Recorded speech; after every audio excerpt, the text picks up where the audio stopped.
ഞാൻ വളർന്നത് ഒരു പെർഫെക്റ്റ് ചൈൽഡ്ഹുഡിലാണെന്ന് എല്ലാവരും പറയാറുണ്ട്. ഞങ്ങൾക്ക് അത്യാവശ്യം നല്ല പൈസയൊക്കെ ഉണ്ടായിരുന്നു. വലിയ ജനലുകളും സോഫ്റ്റായ കാർപ്പറ്റും പിന്നെ അതിരുകൾ എവിടെയാണെന്ന് മറന്നു പോകുന്ന അത്രയും വലിയ ബാക്ക്യാർഡും. അങ്ങനെയുള്ള ഒരു വീട്ടിലായിരുന്നു ഞങ്ങൾ താമസിച്ചത്. എന്റെ ഫാദർ ജോണത്തൻ ഒരു പാവം മനുഷ്യനായിരുന്നു.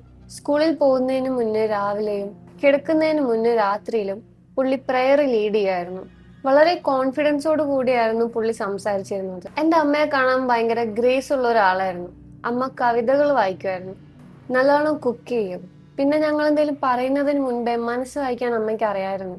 ഞാൻ അവരെ രണ്ടുപേരെയും ഒരുപാട് സ്നേഹിച്ചിരുന്നു. അവര് തമ്മില് ഒന്നും ഒളിച്ചു വെക്കാറില്ലായിരുന്നു. പക്ഷെ അവര് എന്നിൽ നിന്നൊരു കാര്യം ഒളിച്ചു വെച്ചു.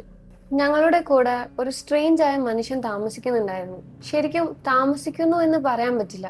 വെളിച്ചം അവസാനിക്കുന്ന ആ ഒരു മൂലയില് ആൾ ഇപ്പോഴും ഉണ്ടായിരുന്നു. ഒരു രൂപമായിട്ട് അയാൾ വല്ലപ്പോഴേ വരാറുള്ളൂ. ചിലപ്പോ ഒക്കെ കണ്ണാടിയുടെ മൂലയില് ഒരു മിന്നായം പോലെ കാണാം. ചിലപ്പോ വെയിൽ മാറുമ്പോഴും മാറാത്ത കടുപ്പമുള്ള നിഴല് പോലെ, അല്ലെങ്കിൽ ഒന്നും കത്തിക്കാത്ത മുറിയിൽ നിന്ന് വരുന്ന ഒരു പുകയുടെ മണം പോലെ. എനിക്ക് അയാളെ പേടിയായിരുന്നു. ഒരിക്കൽ ഞാനും പപ്പയും ഗാരേജ് ക്ലീൻ ചെയ്യുന്ന സമയത്ത് കുറെ നേരത്തെ നിശബ്ദതയ്ക്ക് ശേഷം ഞാൻ ധൈര്യം സംഭവിച്ച് പപ്പയോട് ചോദിച്ചു അയാൾ ആരാണെന്ന്. പപ്പ ബോക്സുകൾ അടക്കി വെക്കുന്നത് നിർത്തിയിട്ട് എന്നെ നോക്കി ചിരിച്ചു. അത് നിന്റെ അങ്കിളാണ്. പപ്പ യാതൊരു മടിയും കൂടാതെ പറഞ്ഞു. അയാള് നിന്നെ ഉപദ്രവിക്കില്ല. എനിക്കന്ന് പ്രായം കുറവാണെങ്കിലും എനിക്ക് ഉറപ്പായിരുന്നു പപ്പയ്ക്ക് ഒരു ബ്രദർ ഇല്ലാന്ന്. അന്ന് രാത്രി പപ്പ എന്നെ കിച്ചൺ ടേബിളിൽ ഇരുത്തി എന്റെ കൈ രണ്ടും കോർത്ത് പിടിച്ചുകൊണ്ട് വളരെ സീരിയസ് ആയി എന്നോട് പറഞ്ഞു, ഇനി എപ്പോഴെങ്കിലും കണ്ണാടിയിലോ നിഴലിലോ എന്തെങ്കിലും വിചിത്രമായത് കണ്ടാലോ അല്ലെങ്കിൽ മനസ്സിലാക്കാൻ പറ്റാത്ത ശബ്ദങ്ങൾ കേട്ടാലോ അത് ഇഗ്നോർ ചെയ്യണം. പല്ല് തേക്കുന്നതും പ്രാർത്ഥിക്കുന്നതും പോലെ തന്നെ ഇതും ഒരു ഇമ്പോർട്ടന്റ് റൂൾ ആണെന്ന് പപ്പ ഉറപ്പിച്ചു പറഞ്ഞു. അതിനെക്കുറിച്ച് ഒന്നും ചോദിക്കരുതെന്ന് പപ്പ പറഞ്ഞു. അയാളെ കണ്ട അങ്ങോട്ട് നോക്കാതെ നടന്നു പോകണം. ഞാൻ ചോദിച്ചു എന്തുകൊണ്ടാണെന്ന്. കാരണം നമ്മൾ അങ്ങനെയാണ് ചെയ്യേണ്ടത് എന്ന് പപ്പ പറഞ്ഞു. പപ്പയുടെ മുഖത്ത് ഒരു പേടിയുണ്ടായിരുന്നു. ആ സംസാരത്തിന് ശേഷം പപ്പ വീട്ടിൽ എങ്ങനെയാണ് ബിഹേവ് ചെയ്യുന്നതെന്ന് ഞാൻ ശ്രദ്ധിക്കാൻ തുടങ്ങി. സൂര്യൻ അസ്തമിച്ചു കഴിഞ്ഞാൽ പപ്പ ഭയങ്കര ടയേർഡായ പോലെയാവും. പപ്പ കൂടുതൽ മിണ്ടാതാവുകയും വല്ലാതെ റിജിഡ് ആവുകയും ചെയ്യും. ചിലപ്പോൾ അയാളിൽ നിന്ന് ഒളിക്കാൻ എന്ന പോലെ പപ്പ ഒറ്റയ്ക്ക് ബേസ്മെന്റിൽ പോയിരിക്കും. ഞാൻ ആദ്യമായിട്ട് അയാളെ ശരിക്കും കണ്ടത് എനിക്ക് ഇപ്പോഴും ഓർമ്മയുണ്ട്. കണ്ണാടിയിലോ വെളിച്ചത്തിന്റെ കളിയിലോ ഒന്നും ആയിരുന്നില്ല. നേരിട്ട് തന്നെ കണ്ടു. അയാൾ ബാക്ക് പോർച്ചിൽ നിൽക്കുമായിരുന്നു. ഫേസ് മൊത്തം ബ്ലാക്കാ. കൈകൾ രണ്ടും സൈഡിൽ തളർത്തിട്ടേക്കുമായിരുന്നു. നല്ല നീളമുള്ള കറുത്ത കോട്ടായിരുന്നു വേഷം. പോർച്ച് ലൈറ്റിന്റെ വെളിച്ചത്തിൽ അയാളുടെ സ്കിൻ ഒരു ചാര നിറം പോലെ വല്ലാതെ ലൈഫ്ലെസ് ആയി തോന്നി. അയാൾ എപ്പോ വന്നാലും മറ്റാരും ചെല്ലുന്നതിന് മുമ്പ് പപ്പ ഓടിപ്പോയി ഡോറ് തുറക്കും. പപ്പ പുറത്തിറങ്ങി ഡോറ് വലിച്ചടച്ച ശേഷം പതുക്കെ സംസാരിക്കും. എനിക്കൊന്നും ക്ലിയറായി കേൾക്കാൻ പറ്റില്ലായിരുന്നു. പക്ഷെ ആ മനുഷ്യൻ പപ്പയ്ക്ക് എന്തോ കൊടുക്കുന്നത് ഞാൻ കണ്ടു. ഒരു ചെറിയ പേപ്പർ കഷ്ണം. പപ്പ ആ നോട്ട് വാങ്ങി പെട്ടെന്ന് തന്നെ വീട്ടിൽ നിന്ന് ഇറങ്ങിപ്പോകും. ഭക്ഷണം കഴിച്ച് തീർക്കില്ല. ആരോടും യാത്ര പോലും പറയില്ല. ചിലപ്പോൾ ഗാരേജിലെ ലാൻഡ് ലൈനിൽ നിന്ന് പപ്പ കോളുകൾ ചെയ്യും. ഒരിക്കൽ പപ്പ തിരിച്ചു വന്നത് പിറ്റേ ദിവസം രാവിലെയാണ്. പപ്പ വല്ലാതെ ഡ്രെയിൻ ആയ പോലെ തോന്നി. ഷർട്ടിന്റെ ബട്ടൺസ് ഒക്കെ അഴിഞ്ഞു നടക്കുന്നു. ആ കണ്ണ് വല്ലാതെ ചുവന്നിരുന്നു. ഒരിക്കൽ കൂടി ഞാൻ ആ മനുഷ്യനെ കുറിച്ച് ചോദിക്കാൻ നോക്കി. ചോദ്യം പോലും ഞാൻ പൂർത്തിയാക്കിയില്ല. വേണ്ട, പപ്പ പറഞ്ഞു. ദേഷ്യത്തിലല്ല, പക്ഷെ നല്ല ഉറപ്പോടെ. അതിനെക്കുറിച്ച് ചോദിക്കണ്ട. അതിനുശേഷം ഞാൻ മിണ്ടാതിരിക്കാൻ പഠിച്ചു. പക്ഷെ ആ മനുഷ്യൻ വന്നുകൊണ്ടേയിരുന്നു. ഇത് നടന്നത് 10 വർഷം മുൻപാണ്. എൻ്റെ ബർത്ത്ഡേ കഴിഞ്ഞ് കൃത്യം 2 ദിവസം കഴിഞ്ഞായിരുന്നു അത്. അതുകൊണ്ട് എനിക്ക് ഡേറ്റ് കൃത്യമായി ഓർമ്മയുണ്ട്. എനിക്കന്ന് 8 വയസ്സ് തികഞ്ഞതേ ഉള്ളൂ. ഗിഫ്റ്റ് കിട്ടിയതിൻ്റെയും കേക്ക് കഴിച്ചതിൻ്റെയും ആ ഒരു സന്തോഷത്തിലായിരുന്നു ഞാൻ. കാലാവസ്ഥ മാറുന്ന സമയമായിരുന്നു. ആ ഒരു തണുപ്പുള്ള കാറ്റിൽ ഉണങ്ങിയ ഇലകളുടെയും ചിമ്മിനിയിലെ പുകയുടെയും ഒക്കെ മണമുണ്ടായിരുന്നു. അന്ന് രാത്രി ഞാൻ വീണ്ടും പപ്പ ബാക്ക് ഡോറിൽ നിൽക്കുന്നത് കണ്ടു. ഞാൻ കയ്യിലൊരു ബുക്കുമായി സ്റ്റെയർ കേസിൽ ഇരിക്കുമായിരുന്നു. ഡോറ് തുറന്ന ശബ്ദം കേട്ടു. പുറത്ത് ആ മനുഷ്യനെ കണ്ടു. എപ്പോഴും കാണുന്ന പോലെ തന്നെ. ഇനി എന്ത് സംഭവിക്കുമെന്ന് എനിക്കറിയായിരുന്നു. അയാൾ ഒരു നോട്ട് കൊടുക്കും. പപ്പ അത് വായിക്കും. പിന്നെ എല്ലാം പെട്ടെന്ന് മാറി മറിയും. പപ്പ ഒന്നെങ്കിൽ പുറത്തു പോകും, അല്ലെങ്കിൽ പ്രാർത്ഥിക്കും. അതുമല്ലെങ്കിൽ എനിക്കറിയാത്ത ആർക്കോ ഫോൺ ചെയ്യും. പക്ഷെ ഇത്തവണ അത് സംഭവിച്ചില്ല. ആ മനുഷ്യൻ ആ പേപ്പർ കൊടുത്തു. പപ്പ അത് വാങ്ങി തുറന്നു നോക്കി. പപ്പയുടെ കണ്ണുകൾ ആ പേജിലൂടെ ഒന്നല്ല 2 തവണ ഓടി. പെട്ടെന്ന് പപ്പയുടെ കൈകൾ താഴേക്ക് പതിച്ചു. പപ്പ അനങ്ങാതെ അവിടെ തന്നെ നിന്നു. കയ്യിൽ ആ പേപ്പറും പിടിച്ച് പപ്പ അവിടെ വെറുതെ നിൽക്കുകയാണ്. പപ്പ ഇപ്പോൾ തളർന്നു വീഴുമെന്ന് എനിക്ക് തോന്നി. ഞാനൊരു സ്റ്റെപ്പ് കൂടി താഴേക്ക് ഇറങ്ങി. പപ്പ പതുക്കെ തിരിഞ്ഞു നോക്കി. പപ്പയുടെ മുഖം ആകെ വിളറി വെളുത്തിരുന്നു. പപ്പ എന്നെയല്ല, എൻ്റെ പിന്നിലേക്കാണ് നോക്കിയത്. ആ ഒരൊറ്റ നിമിഷം കൊണ്ട് പപ്പയ്ക്കൊരു 10 വയസ്സ് കൂടുതൽ തോന്നിച്ചു. അമ്മയുടെ കൂടെ അയാൾ നിൽക്കുന്നത് എനിക്ക് കാണാമായിരുന്നു. അയാൾക്ക് കൂടുതൽ ധൈര്യം കൂടി വരുമായിരുന്നു. അല്ലെങ്കിൽ ഞങ്ങൾ അത്രയ്ക്ക് വീക്കായിക്കൊണ്ടിരിക്കുമായിരുന്നു. അമ്മയുടെ വയറ് വലുതാകുന്നതിനനുസരിച്ച് ആ വീടിനുള്ളിലെ എല്ലാ കാര്യങ്ങളും എന്തോ ഒരു ഭാരം വന്ന് നിറയുന്നത് പോലെ തോന്നി. അമ്മ മിക്കപ്പോഴും കിച്ചൺ വിൻഡോയിലൂടെ പുറത്തേക്ക് നോക്കി നിൽക്കുന്നത് ഞാൻ ശ്രദ്ധിച്ചു. പുറത്തെന്തെങ്കിലും വന്ന് അമ്മയെ അവിടെ നിന്ന് കൊണ്ടുപോകാൻ കാത്തു നിൽക്കുന്നത് പോലെയാണ് തോന്നിയത്. പപ്പ പഴയതിനേക്കാൾ കൂടുതൽ ദൈവവിശ്വാസിയായി മാറി. മണിക്കൂറുകളോളം പപ്പയുടെ സ്റ്റഡി റൂമിൽ കയറി വാതിലടച്ച് എന്തൊക്കെയോ മന്ത്രിച്ചുകൊണ്ടിരിക്കും. ഇടയ്ക്ക് സൗണ്ട് കൂടും, പിന്നെ കുറയും. എപ്പോഴും ബൈബിൾ വാക്യങ്ങൾ ഇങ്ങനെ ഉരുവിട്ടുകൊണ്ടേയിരിക്കും. ഒരിക്കൽ ഞാൻ വാതിലിൻ്റെ ഇടയിലൂടെ നോക്കിയപ്പോൾ കണ്ടത് പപ്പ മുട്ടുകുത്തിയിരുന്ന് പ്രാർത്ഥിക്കുകയല്ല, മറിച്ച് തറയിൽ നോക്കി പല്ല് കടിച്ചുകൊണ്ട് ആടിക്കൊണ്ടിരിക്കുകയാണ്. എനിക്ക് ഈ കാര്യങ്ങളെക്കുറിച്ച് ചോദിക്കാൻ ഒരു വട്ടം മാത്രമേ ധൈര്യം വന്നുള്ളൂ. പക്ഷെ കിട്ടിയത് വളരെ സാധാരണ മറുപടികളായിരുന്നു. അവരെന്നെ ഒഴിവാക്കി. എല്ലാം കൈവിട്ടു പോയ ആ രാത്രി തുടങ്ങിയത് വലിയ കാറ്റോടെയാണ്. മരങ്ങൾ ജനലിൽ വന്ന് തട്ടുന്നുണ്ടായിരുന്നു. പവർ ലൈനുകൾ വീടിന് മുകളിൽ ആടി ഉലയുന്നുണ്ടായിരുന്നു. ഇടി മുഴങ്ങുന്നുണ്ടായിരുന്നു. പക്ഷെ ആകാശം പൊട്ടുന്ന അത്രയും അടുത്തായിരുന്നില്ല. എന്നാലും ജനലുകൾ വിറപ്പിക്കാൻ അത് മതിയായിരുന്നു. പെട്ടെന്നൊരു നിലവിളി കേട്ടാണ് ഞാൻ ഉണർന്നത്. എന്ത് ചെയ്യണമെന്ന് ചിന്തിക്കുന്നതിന് മുമ്പ് തന്നെ എൻ്റെ ബോഡി റിയാക്ട് ചെയ്തു. ഞാൻ ബെഡിൽ എഴുന്നേറ്റിരുന്നു. പേടിച്ചിട്ട് നെഞ്ചിടിപ്പ് കൂടുമായിരുന്നു. ആ ശബ്ദത്തിൽ നിന്ന് അതൊരു വെറും ദേഷ്യം മാത്രമല്ലെന്ന് എനിക്ക് മനസ്സിലായി. അമ്മയുടെ വോയിസ് അത്രയും ഡെസ്പറേറ്റ് ആയിട്ടാണ് വീടിനുള്ളിൽ മുഴങ്ങിയത്. ഞാൻ ബെഡിൽ നിന്ന് ഇറങ്ങി ഹാളിലേക്ക് വന്നു. മുന്നോട്ട് പോകാൻ പേടി, എന്നാൽ തിരിച്ചു പോകാനും വയ്യ. താഴെ നിലയിൽ നിന്ന് അമ്മയുടെ ശബ്ദം കേട്ടു. ജോണത്തൻ, നാളെ നമുക്ക് ആ കുട്ടിയെ കൊടുത്തേ പറ്റൂ. അമ്മ തകർന്നു പോയതുപോലെയാണ് സംസാരിച്ചത്. പപ്പ കെഞ്ചായിരുന്നു. നമുക്ക് വേറെ വല്ല വഴി നോക്കാം. കുറച്ചും കൂടെ വെയിറ്റ് ചെയ്യേ പ്ലീസ്. എനിക്കിനി വെയിറ്റ് ചെയ്യാൻ വയ്യ. അമ്മ അലറി. നിനക്കറിയാലോ എന്ത് സംഭവിക്കുമെന്ന്. അപ്പോഴേക്കും അവിടെ എന്തോ ഉടയുന്ന ശബ്ദം കേട്ടു. ഞാൻ സ്റ്റെയർ കേസിൻ്റെ കൈപ്പിടിയിൽ മുറുക്കി പിടിച്ചു നിന്നു. കൈകൾ വിറയ്ക്കുന്നുണ്ടായിരുന്നു. വയറ്റിലാകെ എന്തോ ഒരു അസ്വസ്ഥത. അപ്പോഴാണ് ആ നിലവിളി കേട്ടത്. അമ്മയുടെ ഒരു കൂർത്ത് ഭയങ്കരമായ ശബ്ദം. തുണി കീറുന്നത് പോലെ വീടിനെ പിടിച്ചുലച്ചൊരു ശബ്ദം. പിന്നെ ഒന്നുമില്ല. ഞാൻ ഓടി. എൻ്റെ ബ്രെയിൻ കാര്യങ്ങൾ മനസ്സിലാക്കുന്നതിന് മുമ്പ് തന്നെ ഞാൻ സ്റ്റെപ്പുകൾ ഇറങ്ങിക്കഴിഞ്ഞു. അവിടെയൊക്കെ എന്തോ ഒരു മോശം മണം. ഹാളിലെ ലൈറ്റുകൾ ഓഫായിരുന്നു. പക്ഷേ ബാത്റൂമിൻ്റെ വാതിലിലൂടെ ഒരു വെളിച്ചം വരുന്നുണ്ടായിരുന്നു. ആ വെളിച്ചം ഇരുട്ടിലേക്ക് വീണ് തറയിൽ നിഴലുകൾ ഉണ്ടാക്കുന്നുണ്ടായിരുന്നു. അമ്മ തറയിൽ കിടക്കുമായിരുന്നു. അമ്മയുടെ ബോഡി ആകെ വളഞ്ഞു പൊളഞ്ഞാണ് കിടന്നത്. ഡ്രസ്സിലാകെ രക്തമായിരുന്നു. തോളുകൾക്ക് താഴെ രക്തം കട്ട പിടിച്ച് കിടക്കുന്നു. അമ്മയുടെ തല ബാത്ടബിൻ്റെ സൈഡിൽ ചാരി വെച്ചിരിക്കുകയാണ്. കണ്ണു തുറന്നിരിക്കുന്നുണ്ടായിരുന്നു. ഒരു ഗ്ലാസ് പോലെ തിളക്കം കുറഞ്ഞ കണ്ണുകൾ. വായ പകുതി തുറന്ന അവസ്ഥയിലായിരുന്നു. അമ്മയുടെ കയ്യിൽ ഒരു കത്തി ഉണ്ടായിരുന്നു. എനിക്ക് ശ്വാസം വിടാൻ പോലും പറ്റിയില്ല. പപ്പ അമ്മയുടെ അടുത്ത് മുട്ടുകുത്തിയിരിക്കുകയായിരുന്നു. പപ്പയുടെ ഷർട്ടിലാകെ കറയുണ്ടായിരുന്നു. മുഖം ആകെ ചുവന്നിരിക്കുന്നു. പപ്പയുടെ കയ്യിൽ എന്തോ ഇരിക്കുന്നുണ്ടായിരുന്നു. ഞാൻ എന്താണ് കാണുന്നതെന്ന് എനിക്ക് മനസ്സിലായില്ല. പിങ്ക് കളറിലുള്ള ചെറിയൊരു സാധനം. കൈക്കാലുകളും ടിഷ്യൂ ഒക്കെ ചേർന്ന ഒരു രൂപം. അതിപ്പോൾ കരയൊന്ന് കരുതിയിട്ടെന്ന പോലെ പപ്പ അതിനെ ചേർത്ത് പിടിച്ചിരിക്കുകയായിരുന്നു. പപ്പ മുന്നോട്ടും പിന്നോട്ടും ആടിക്കൊണ്ട് അതിനോടെന്തോ മന്ത്രിക്കുകയായിരുന്നു. എനിക്ക് അലറി കരയണമെന്നുണ്ടായിരുന്നു. എന്ത് സംഭവിച്ചു എന്ന് ചോദിക്കണമെന്നുണ്ടായിരുന്നു. പക്ഷെ ശബ്ദം വന്നില്ല. ഞാൻ തിരിഞ്ഞോടി. സ്റ്റെയർ കേസിലിടിച്ച് ഒരു സ്റ്റെപ്പ് മിസ്സായി ചൂരിൽ ചെന്ന് തട്ടി. എങ്ങനെയൊക്കെയോ എൻ്റെ റൂമിലെത്തി. വാതിലടച്ചു. അലമാരയ്ക്കുള്ളിൽ കയറി ഒളിച്ചിരുന്നു. മുട്ടുകൾ നെഞ്ചോട് ചേർത്ത് പിടിച്ച് ഞാൻ അവിടെ ഇരുന്നു. സൂര്യൻ ഉദിക്കുന്നത് വരെ ഞാൻ അവിടെ തന്നെ ഇരുന്നു. അമ്മയുടെ ഫ്യൂണറൽ വളരെ സൈലൻ്റ് ആയിരുന്നു.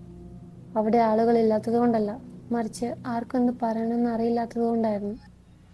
ടൗണിന് പുറത്തുള്ള ഒരു ചെറിയ പള്ളിയിലായിരുന്നു അത്. പണ്ട് പപ്പ പ്രസംഗിച്ചിരുന്ന അതേ പള്ളി. പള്ളിക്കുള്ളിൽ ലില്ലിപ്പൂക്കളുടെയും തടിയുടെയും മണമായിരുന്നു. ജനലുകൾ തണുപ്പ് കാരണം മൂടിക്കിടക്കുമായിരുന്നു. പപ്പയുടെ സഭയിലെ ആളുകൾ വന്നതുകൊണ്ട് പകുതിയോളം സീറ്റുകൾ നിറഞ്ഞിരുന്നു. എല്ലാവരുടെയും മുഖത്ത് നല്ല വിഷമമുണ്ടായിരുന്നു. ചിലർ ഭക്ഷണം കൊണ്ടുവന്നു, ചിലർ മക്കളെ കൊണ്ടുവന്നു. പക്ഷെ ഒരാളും എനിക്കുള്ള മറുപടികൾ കൊണ്ടുവന്നില്ല. ശവപ്പെട്ടി അടച്ചിട്ടിരിക്കുകയായിരുന്നു. എല്ലാവരും പറയുന്നുണ്ടായിരുന്നു അമ്മ നല്ല ഹാപ്പി ആയിരുന്നു, ഭക്തിയുള്ളവളായിരുന്നു, സ്നേഹമുള്ളവളായിരുന്നു എന്നൊക്കെ. മരിച്ചത് ആത്മഹത്യയാണെന്നായിരുന്നു ഒരു ഒഫീഷ്യൽ റിപ്പോർട്ട്. രക്തം ഒരുപാട് പോയതുകൊണ്ടാണ് മരിച്ചതെന്ന് ഡോക്ടർമാർ പറഞ്ഞു. കത്തിയിലുണ്ടായിരുന്ന വിരലടയാളം അമ്മയുടേത് മാത്രമായിരുന്നു. കേസ് വളരെ ക്ലിയർ ആണെന്നാണ് അവർ പറഞ്ഞത്. ഞാൻ അവിടെ ഒന്നും സംസാരിച്ചില്ല. മുൻനിരയിലിരുന്ന് വെറുതെ തറയിലേക്ക് നോക്കി. ഞാൻ കരയുകയോ കണ്ണു ചിമ്മുകയോ പോലും ചെയ്തില്ല. അതൊക്കെ ചെയ്യുന്നത് ഒരു തെറ്റാണെന്ന് എനിക്ക് തോന്നി. പപ്പ എഴുന്നേറ്റ് നിന്ന് എന്തൊക്കെയോ പറഞ്ഞു. അതിനെ ഒരു ചരമപ്രസംഗം എന്ന് പറയാൻ പോലും പറ്റില്ലായിരുന്നു. ഞാൻ പപ്പയെ തന്നെ ശ്രദ്ധിച്ചു നോക്കി. പപ്പയുടെ മുഖത്ത് എവിടെയെങ്കിലും അമ്മയെ കാണാൻ പറ്റുമോ എന്ന് നോക്കി. എന്തെങ്കിലും ഒരു സങ്കടമോ തകർച്ചയോ ഉണ്ടോ എന്ന് നോക്കി. പക്ഷെ ഒന്നുമില്ലായിരുന്നു. പപ്പയ്ക്ക് പോലും വിശ്വാസമില്ലാത്ത കുറേ വാക്കുകൾ, വെറുതെ പറഞ്ഞു പോകുന്ന ഒരു ശബ്ദം മാത്രം. അതിനുശേഷം ഞാൻ സൈലൻ്റായിട്ട് കാറിൽ വീട്ടിലേക്ക് തിരിച്ചു പോന്നു. ഞാൻ ജനലിലൂടെ മരങ്ങൾ പുറകിലേക്ക് പോകുന്നത് നോക്കിയിരുന്നു. കഴിഞ്ഞ ദിവസത്തെ കാറ്റിൽ ഇലകളൊക്കെ പോയ മരങ്ങൾ ഇപ്പോഴും പകുതി നഗ്നമായി നിൽക്കുന്നുണ്ടായിരുന്നു. ഞങ്ങൾ ഡ്രൈവേയിൽ വണ്ടി നിർത്തിയപ്പോൾ എനിക്ക് പപ്പയോട് സംസാരിക്കണമെന്ന് ഞാൻ പറഞ്ഞു. ശരിക്കും എന്താണ് അവിടെ നടന്നതെന്നും മരിക്കുന്നതിന് തൊട്ട് മുമ്പ് അമ്മ എന്തെങ്കിലും പറഞ്ഞിരുന്നതെന്നും ചോദിക്കാൻ ഞാൻ നോക്കി. പപ്പ ഒന്നും മിണ്ടിയില്ല. പപ്പ അകത്തേക്ക് കയറി ബാത്റൂം ലോക്ക് ചെയ്തു. 1 മണിക്കൂർ കഴിഞ്ഞിട്ടാണ് പുറത്തിറങ്ങിയത്. അതിനുശേഷം ഞങ്ങൾ ഒരിക്കലും അതിനെക്കുറിച്ച് സംസാരിച്ചിട്ടില്ല. പപ്പ പള്ളിയിൽ പോകുന്നത് നിർത്തി. മറ്റു പാസ്റ്റർമാരുടെ കോളുകൾ എടുക്കാതെയായി. പപ്പയുടെ ബൈബിൾ ഷെൽഫിൽ ആരും തൊടാതെയിരുന്നു. പ്രാർത്ഥനകൾ നിന്നു. ഭക്ഷണത്തിന് മുമ്പുള്ള പ്രയറും ഉറങ്ങുന്നതിന് മുമ്പുള്ള അനുഗ്രഹങ്ങളും എല്ലാം ഇല്ലാതായി. പകരം അവിടെ വന്നത് മദ്യക്കുപ്പികളാണ്. സിങ്കിന് താഴെയുള്ള പേപ്പർ ബാഗിൽ പപ്പ കാലിക്കുപ്പികൾ അടുക്കി വെച്ചു. ഒളിപ്പിക്കാൻ പറ്റാത്ത അത്രയും അത് അധികമായി. ഞാൻ ഉറങ്ങാൻ പോയി കഴിഞ്ഞ കുറേ രാത്രികളിൽ പപ്പ കിച്ചണിലിരുന്ന് പുതിയ കുപ്പികൾ തുറക്കുന്നതും തനിയെ ഇരുന്ന് കുടിക്കുന്നതും ചിലപ്പോൾ എന്തൊക്കെയോ പിറുപിറുക്കുന്നതും എനിക്ക് കേൾക്കാമായിരുന്നു. പക്ഷെ പതിയെ ആ പിറുപിറുക്കലുകൾ മാറി. പപ്പ അയാളോട് സംസാരിക്കാൻ തുടങ്ങി. ചിലപ്പോൾ പപ്പ ചിരിക്കും, ചിലപ്പോൾ കരയും, ചിലപ്പോൾ അയാളോട് അപേക്ഷിക്കും, മറ്റു ചിലപ്പോൾ വെറുതെ കേട്ടിരിക്കും. ഞാൻ പപ്പയോട് സംസാരിക്കാൻ ശ്രമിക്കുന്നത് നിർത്തി. ഒരിക്കലും മറുപടി കിട്ടില്ലെന്ന് ഉറപ്പുള്ള കുറേ ചോദ്യങ്ങളും വാക്കുകളിൽ പറയാൻ ധൈര്യമില്ലാത്ത കുറേ പേടികളും എനിക്കുണ്ടായിരുന്നു. എന്ത് ചെയ്യണമെന്ന് എനിക്കറിയില്ലായിരുന്നു. അമ്മ മരിച്ചിട്ട് 4 വർഷമായി. എനിക്കന്ന് 17 വയസ്സാണ്. ഒരുപാട് കാലമായി ഞാനിതുള്ളിൽ അമർത്തി വെച്ചിരിക്കുകയായിരുന്നു. ഒന്നും പറയണമെന്ന് ഞാൻ പ്ലാൻ ചെയ്തതല്ല. പക്ഷേ അന്നൊരു മോശം ദിവസമായിരുന്നു. പപ്പ നേരത്തെ തന്നെ നല്ല കുടിയിലാണ്. പപ്പ വീണ്ടും പോർച്ചിലിരുന്ന് ഇരുട്ടിനോട് സംസാരിക്കുന്നത് കണ്ടപ്പോൾ എൻ്റെ ഉള്ളിലെ എന്തോന്ന് പൊട്ടിത്തെറിച്ചു. നിങ്ങൾ അമ്മയെ കൊന്നതാണ്, ഞാൻ പറഞ്ഞു. പപ്പ തല ഉയർത്തി നോക്കിയില്ല. നിങ്ങളൊരു പേടിത്തൊണ്ടനായതുകൊണ്ടാണ് അമ്മയെ മരിക്കാൻ വിട്ടത്. പപ്പ പതുക്കെ തല ഉയർത്തി. ഞാൻ പറഞ്ഞത് മനസ്സിലാക്കാൻ സമയമെടുക്കുന്നത് പോലെ. പപ്പ എത്രമാത്രം ശൂന്യമായി പോയെന്ന് എനിക്കപ്പോൾ കാണാമായിരുന്നു. പപ്പ മുമ്പ് എങ്ങും ഇല്ലാത്ത വിധം മെലിഞ്ഞു പോയിരിക്കുന്നു. നിങ്ങളൊന്നും ചെയ്തില്ല. നിങ്ങൾ അമ്മയ്ക്ക് വേണ്ടി ഫൈറ്റ് ചെയ്തില്ല. നിങ്ങൾ നിങ്ങളുടെ കാര്യം മാത്രമാണ് ചെയ്യുന്നത്. അമ്മ തറയിൽ കിടന്ന് ചോര വന്ന് മരിക്കുന്നത് വെറുതെ നോക്കി നിന്നു. അതൊരു നോർമൽ കാര്യമാണെന്ന പോലെ. പപ്പ വായ തുറന്നു. പക്ഷെ ഒന്നും മിണ്ടാൻ പറ്റിയില്ല. പിന്നെ പപ്പ പെട്ടെന്ന് എഴുന്നേറ്റു. ആ വെപ്രാളത്തിൽ പുറകിലുണ്ടായിരുന്ന കസേര മറിഞ്ഞു വന്നു. അയാൾക്ക് നിന്നെ വേണമായിരുന്നു, പപ്പ അലറി. പപ്പയുടെ കണ്ണുകൾ നിറയുന്നുണ്ടായിരുന്നു. നമ്മുടെ ഒരു കുട്ടിയെ. ആ നോട്ടിൽ എഴുതിയിരുന്നത് അതാണ്. പപ്പ ഇപ്പോൾ വരയ്ക്കുമായിരുന്നു. തോള് വരയ്ക്കുന്നു, കൈകൾ മുറുകി പിടിച്ചിരിക്കുന്നു. അയാൾ നമുക്ക് 6 മാസത്തെ സമയം തന്നു. എന്ത് ചെയ്യണമെന്ന് ഞങ്ങൾക്കറിയില്ലായിരുന്നു. നിന്നെ വിട്ടുകൊടുക്കാൻ ഞങ്ങൾക്ക് പറ്റില്ലായിരുന്നു. നീ വേറൊരു കൊച്ചുകുട്ടിയായിരുന്നില്ലേ? വേറൊരു കുട്ടിയെ കൊടുത്താൽ മതിയാകൂ എന്ന് ഞങ്ങൾ കരുതി. ഞാൻ പപ്പയെ തന്നെ നോക്കിയിരുന്നു. അപ്പോൾ നിങ്ങൾ? ഞാൻ ചോദിക്കാൻ നോക്കി. പപ്പ തലയാട്ടി, പിന്നെ തല വെട്ടിച്ചു. ഞങ്ങൾ ശ്രമിച്ചു, പപ്പ പറഞ്ഞു. വേറൊരു കുഞ്ഞിനെ ഉണ്ടാക്കാൻ ഞങ്ങൾ നോക്കി. പക്ഷെ ഞങ്ങൾക്ക് മതിയായ സമയം കിട്ടിയില്ല. ആ കുഞ്ഞ് അത് റെഡി ആയിരുന്നില്ല. പിന്നെ നിന്റെ അമ്മയ്ക്ക് നിന്നെ വിട്ടുകൊടുക്കുന്ന കാര്യം ആലോചിക്കാൻ പോലും പറ്റില്ലായിരുന്നു. അതുകൊണ്ട് അവൾ. പപ്പ മുഖം കൈകൾ കൊണ്ട് മറച്ചു. പപ്പ അവിടെ തളർന്നിരുന്നു. ഞാൻ ഇതുവരെ കേട്ടിട്ടില്ലാത്തൊരു കരച്ചിൽ പപ്പയുടെ ഉള്ളിൽ നിന്ന് വന്നു. ഉള്ളിലെന്തോ എന്നേക്കുമായി തകർന്നു പോയ ശബ്ദം. അവൾ കരുതി അവൾ ചെയ്തത് മാത്രമേ വർക്കാവുള്ളൂ എന്ന്. ഞാൻ പിന്നെ ഒന്നും പറഞ്ഞില്ല. എനിക്ക് പറ്റിയില്ല.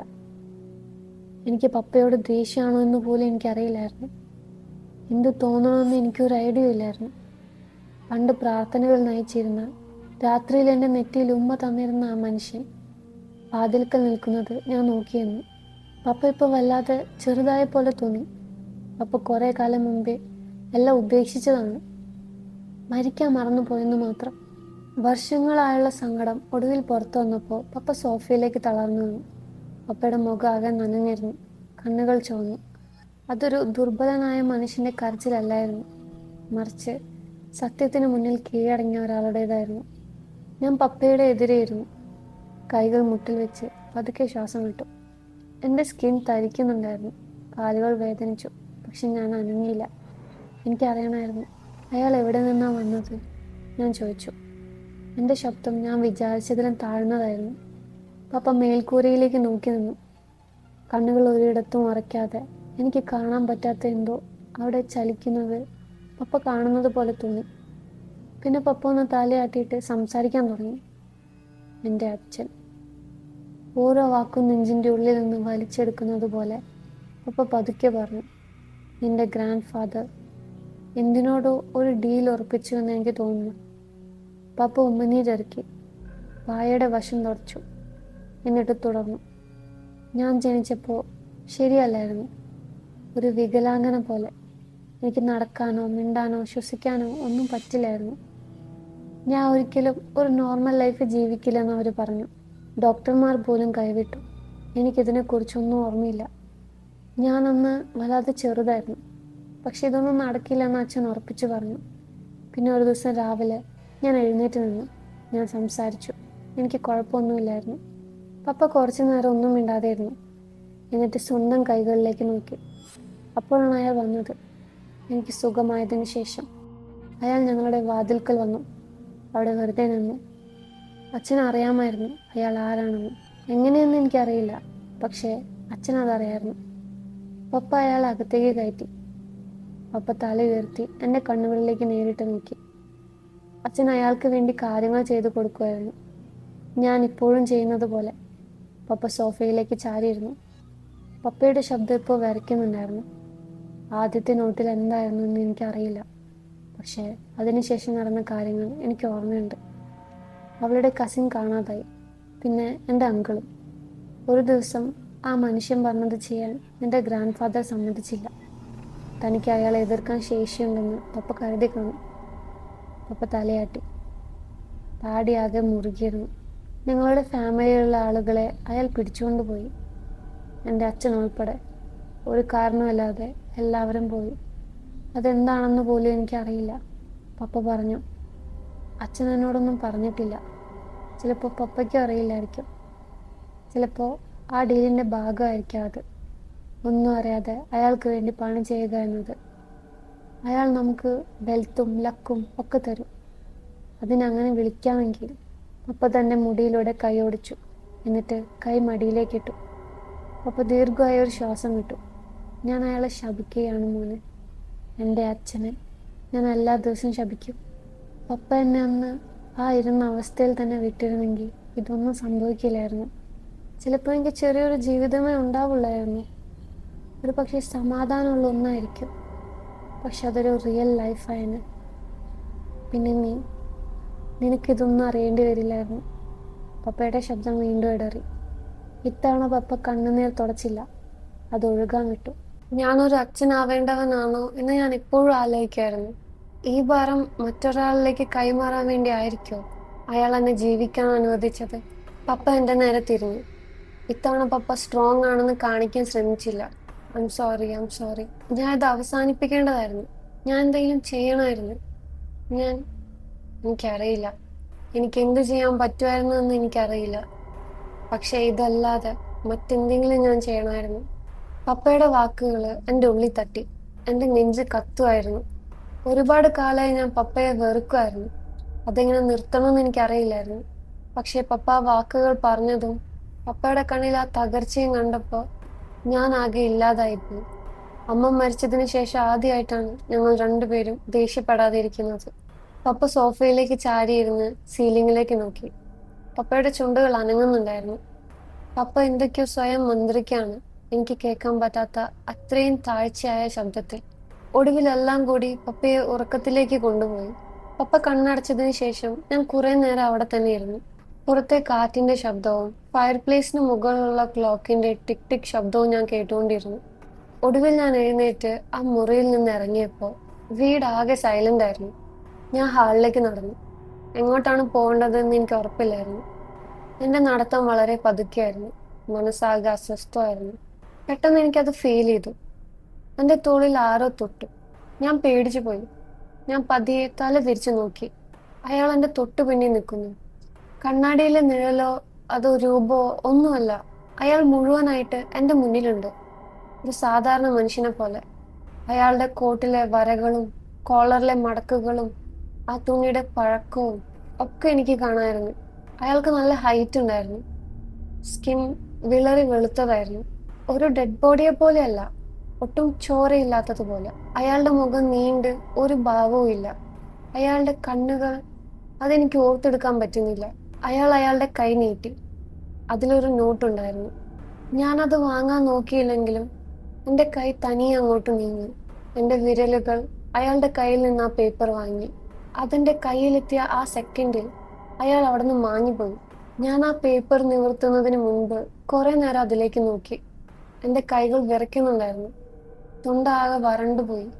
അതെനിക്കുള്ളതാണെന്ന് എനിക്ക് നേരത്തെ അറിയാമായിരുന്നു. അതിൽ ചെരിഞ്ഞ അക്ഷരത്തില് 3 വാക്കുകൾ എഴുതിയിരുന്നു: നിന്റെ അച്ഛനെ അംഗവൈകല്യനാക്കുക.